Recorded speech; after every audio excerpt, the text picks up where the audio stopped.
When the band first started in 2013, I had been involved in like the DIY punk scene in London for a few years and was in a feminist punk band, but I was the only black person in the punk band.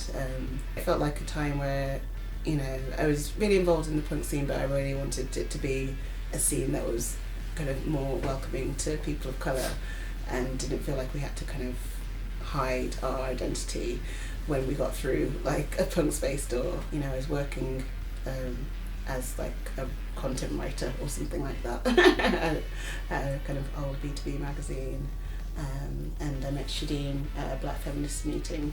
Yeah, so I mean at that time I had just, I was in uni, so I went back to university later, and I'd just started reading Black feminist stuff. I don't know, sometimes I look back, I've always been like really like into music, like a complete music nerd and stuff. But I never like thought about being in a band. I was always just into bands. So discovering that sort of like feminist scene and the sort of feminist punk scene, all of that seemed like quite a good space to like have a go.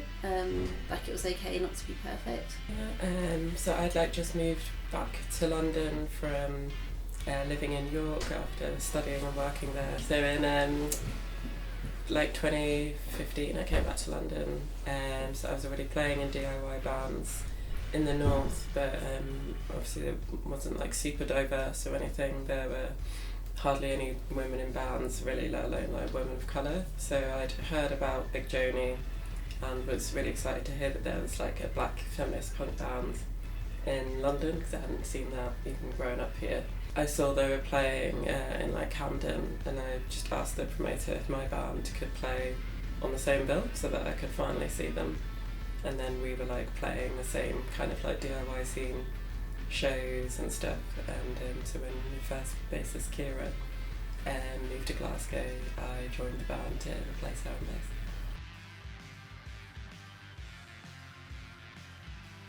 Because you love those bands so much, I didn't really think about that I wasn't represented there. It's a funny thing. I'd say it was more difficult when you're in a scene related to music. So like, when I was a teenager, it would be things like Jesus and Mary Chain and The Cure and Rides. I think the difficulty was actually in the scenes associated with that music more so than the music itself. When you're in those spaces, it's then that you can sometimes feel isolated because you could be like the only black person in the room. And I think like now, because we're on the stage, it changes the scene on the ground, so people feel more comfortable to be, you come into those shows and they know they're not the only person of colour there, because there's a whole bunch of black people on the stage.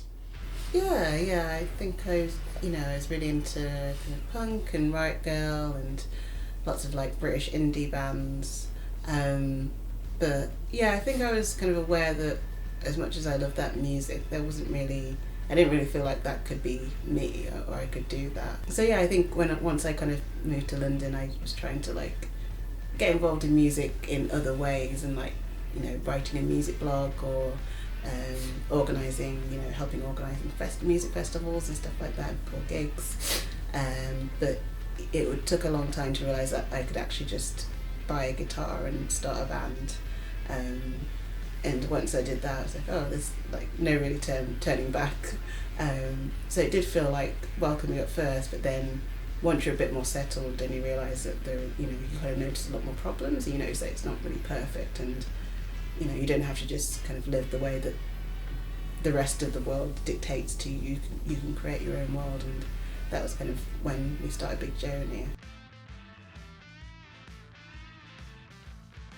It was interesting when we started. I think we got there was a lot of positive feedback, because we kind of were quite adamant and defining ourselves as like black feminist punk bands, and not just like a feminist punk band, which would have been a lot more easier to digest for the punk scene then, because like everyone was in a feminist punk band or a queer punk band or something like that.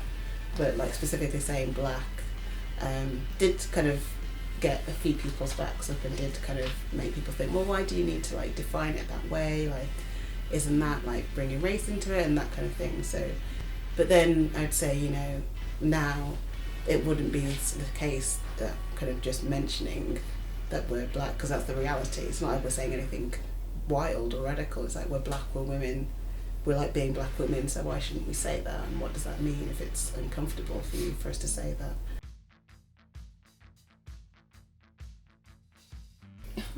Well, it's funny, it's a good question right now, because we've been having a right moan. I think, you know, the industry still needs to do a lot in terms of being able to support women actually making music. So we're on tour at the moment, and there is like a general kind of culture of that's acceptable in touring, of like, you know, kind of this kind of rock and roll attitude, which is still very kind of patriarchal, and it's actually unhealthy. Because like, for example, like a venue like this or some of the venues we've been in, like if you're a woman, say, or you might be any gender, you want to bring your child along, where do you go and breastfeed in a like freezing cold room that, you know, hasn't got anywhere that's comfortable? Like things like that actually prevent people who are the main sort of child carers being able to go on tour. Or having to do a shorter tour than a lot of men who can just go off and do stuff. So those are things that we need to start looking at. It's not just representation, it's actually the structural things that prevent women and people of colour and also working class people from being able to be musicians, basically.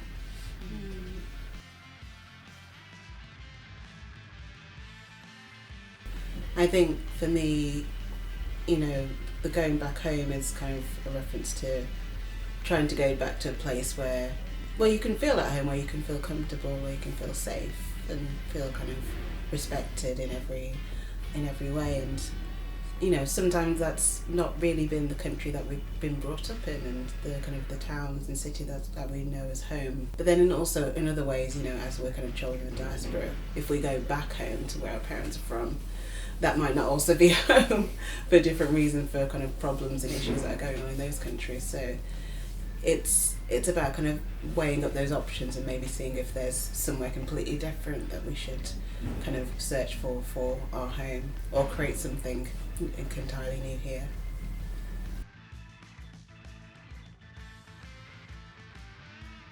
I mean, I think it's, you know, I think the industry can do its own thing by paying people more, which would be a good start, and maybe having better deals for artists. But I generally think it is a sort of cultural issue of how we see musicians and their role here. So, I mean, we play in Europe a lot, and it's completely different. So, you know, the government funds a lot of venues, funds a lot of sort of promoters and stuff like that. So then the promoter can pay the artist more. So you'd be looking maybe at like, you know, twice what you'd be paid in the UK, in Europe. And I think that is just because people respect artists in whatever way they are, musician, painter, what have you, because they see it as a fundamental part of society. Whereas I think maybe here in the UK and also probably in America, there's a kind of attitude of like you're doing someone a favour to listen to them. So that needs to change. And I think, you know, a lot of artists are talking about that now. And the only people that's going to change it are ourselves. So that's why we need to keep talking about these things, and I guess expecting like a kind of standard of respect for artists. And that, you know, it takes a lot of work to make this music. We take time out of our day jobs. I work a full-time job. We all work full-time.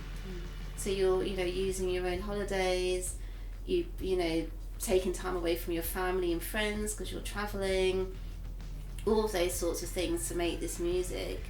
And then when you get to a place or people are acting like you should be grateful to be there, but actually it should be the other way around.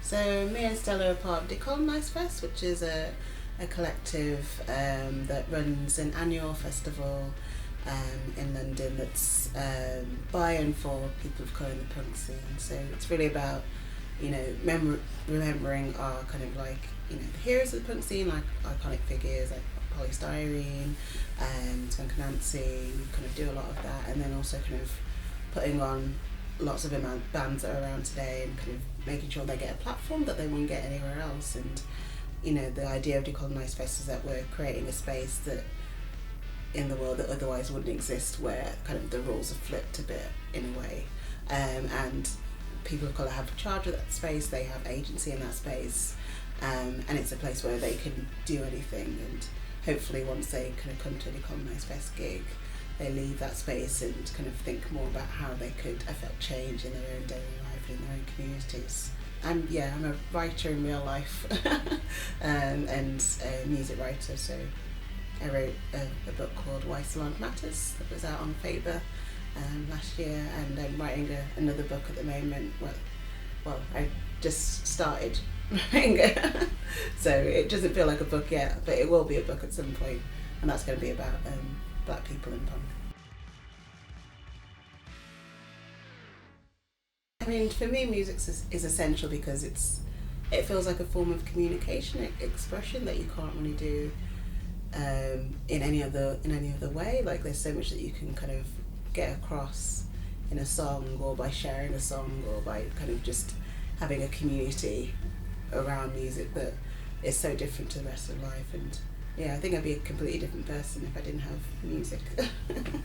Yeah, I think similarly for me it's about being able to express myself, and also connection, like you mentioned, being part of certain music communities and the people that I've met through performing or through discussing like an interest in electronic music or whatever, like online, things like that, the way you connect to like-minded people through music is a really big part of my life. No, totally. I think music is essential, just for similar reasons really, but also like it can lift you up, it can bring you down. Sometimes it's a safe way to experience emotions that you have. So sometimes I do like to sit about and listen to sad songs, and and that can be its own therapy in its own way, and also like it's a great way to connect with people, because people who don't like music are weird. So when you meet those people, it's like, oh, I don't like music, you're like, none of it. Are you a serial killer? Or like, I listen to everything. Yeah, what's that mean? It's like you don't actually, people just listen to everything, it's like they don't have an opinion on anything, which is quite disturbing considering like the world that we're in now, where we're just fed so much crap all the time, so I definitely feel like for me in my life, like without music I would not be doing the politics that I do now. I wouldn't be doing anything that I do now, because it all kind of stems from that initial inspiration and that initial kind of individuality and choice of my own agency.